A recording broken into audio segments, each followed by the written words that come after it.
Ciao ragazzi e bentornati in questo nuovo tutorial su CryEngine 5.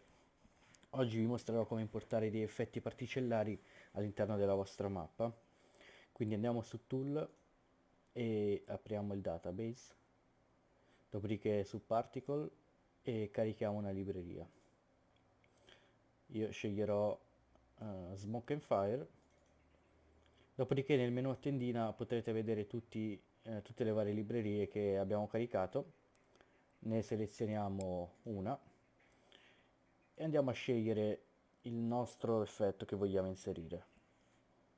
Lo importiamo e da qui possiamo posizionarlo dove vogliamo. Dopodiché possiamo andare a modificare altri settaggi come diciamo la grandezza o la velocità dell'animazione e alcuni effetti audio che potete inserire eventualmente.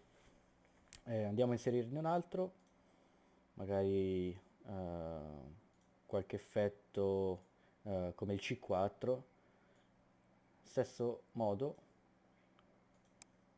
e poi da qui siete pronti per creare magari una sequenza cinematica. Potete far ribaltare il camioncino durante un'esplosione o quello che volete.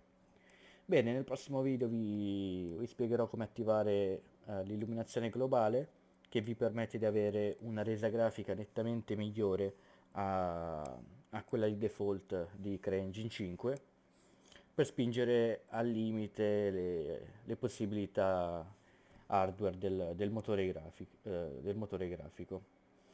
Se avete dubbi lasciatemi un commento e ci vediamo al prossimo video.